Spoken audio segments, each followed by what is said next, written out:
Okay, this is the final piece of the fifth force presentation. This is a workshop module. You may wonder why it's here.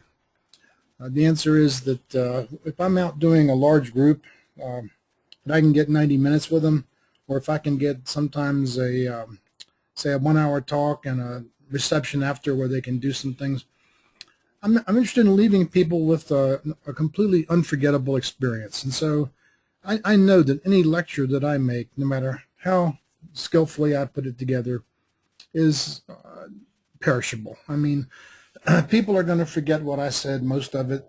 They'll remember a few things after maybe a month. So what we really remember are experiences and experiences with emotional context. And this is an experiential exercise I've done all over the world, Japan, China, you name it. People love this exercise. And by the way, if you had to do one thing to bolster a team, one single thing to make a challenger not blow up, or have Hubble not have a flawed mirror, or on and on and on, it's this authentic appreciation. It's the deepest need. I want to take you back to Maslow's needs hierarchy I showed you earlier. Remember the needs going up, the physiological needs, then security, and then this one. We all need it. It's just absolutely true. So if you can learn to habituate this and do it, you'll find it very, very moving and meaningful. I did this in Germany and Hanover a few months ago. And interesting thing, this is not unusual. This is a kind of more typical. I finished my talk and people came up to me and said, well, we just don't appreciate in German. And by the way, that's the most wonderful talk. So while people are gushing with appreciation, they're telling me they don't do it. And the reason that I'm telling you about this particular one, there was a man there about in his 40s, ran a small company. He said, by the way, what I do in here is I had them get up and get in circles of maybe 5 to 10 people each and go through the circle. If you can deputize a few helpers beforehand, help people go do this, organize them, decide who's going to start and go through this, do the gratitude first, as you'll see, then the appreciation. The guy said, when I'm standing there and you asked us to do this, and I'm like number 4th in the group, and I said to myself, I can't possibly do this. There's no way I can possibly say what I'm grateful for. Then 3 other people did it, and I got it. No problem. I did it. Then I thought, well, I can't possibly appreciate. That's not going to work. And then 3 people in front of me did it. And what you usually will see, and then, by the way, then he said, and then I had no problem doing it. So I do this with teams, technical teams, and what happens often is in the workshop settings, the first person is a little timid, second person does it more easily, third person does it naturally, and by the time I get to the 4th and 5th person, they're saying, can I do 2 or 3, please? This is a very natural human thing once we get used to doing it. What's the importance of it? This behavior creates a fifth force context of mutual respect and open communications. And once again, like I showed you earlier, this feeds on itself, making it easier to do the behavior and strengthening both. This is part of my life, and I'll tell you, I just live in wonder every day of what this does for me. So look at this. This is broad research. You know, Gallup is an international research company most of the time. 70% report receiving no praise or recognition in the workplace. 64% of those who leave their jobs say it's because they don't feel appreciated. This was very recent. I read this in the New York Times during, just to date this should be in the early summer of 2013, a new worldwide Gallup study. 70% hate going to work. Look at that.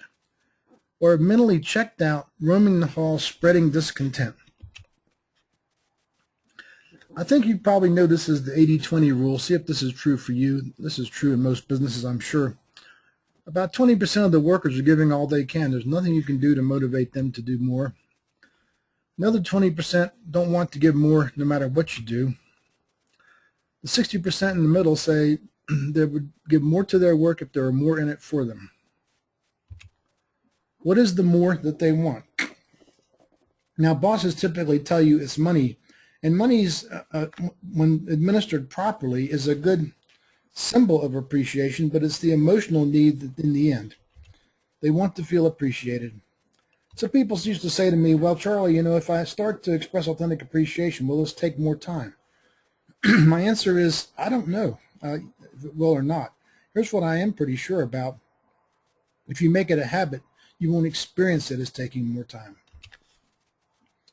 How about bosses? What do you think happens when bosses move up the organization? Do you think that their human needs for appreciation are more or less likely to be met? I think almost surely less. As they move up, people tend to become more isolated. And they're all people. And why don't we appreciate bosses? You know the names we have for this. Here's some cartoons. You can all tell me if you want what names you use, but I think you'll recognize most of these. And look at this. This is fascinating research. Departing CEOs of Fortune 500 companies. These are the guys with the $20 million salaries and the helicopters and the jets and all this stuff. They cite lack of appreciation as the primary reason for leaving their jobs. We all need it. How about this? Dilbert. You wrote last year's date on this report. Haha, Swift. I enjoy pointing out your mistakes because it makes me feel better about myself. I wrote this last year. This will go faster if you say you didn't. Or how about Bart Simpson's dinner blessing? Dear God, we paid for all this stuff ourselves, so thanks for nothing. Now, you probably didn't notice, but I've been taking you, as I will over and over, through AMBR, attention, mindset, behavior, result. And I've been working with the A, the attention, bringing your attention to things you probably don't think much about or have not thought much about. Now we're going to move into the mindset. And people say to me, my biggest worry about appreciation is how to make it authentic. And the surest way to make something authentic is to make it your actual experience. Experiences are completely authentic. So this is about the mindset of gratitude. Look at this. A thankful heart is not only the greatest virtue, but the parent of all other virtues. Cicero.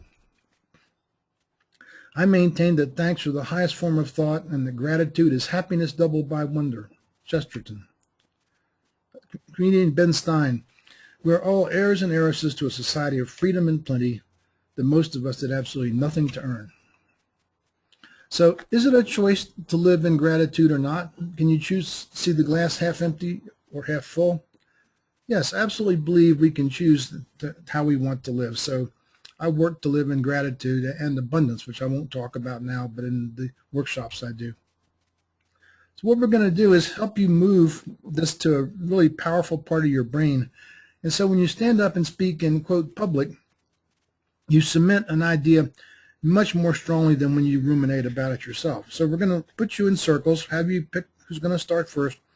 You're going to stand in the circle and you're going to speak to what you're grateful for about in your life or your work. Do not express appreciation for a person. That's step 2. So say something just like this.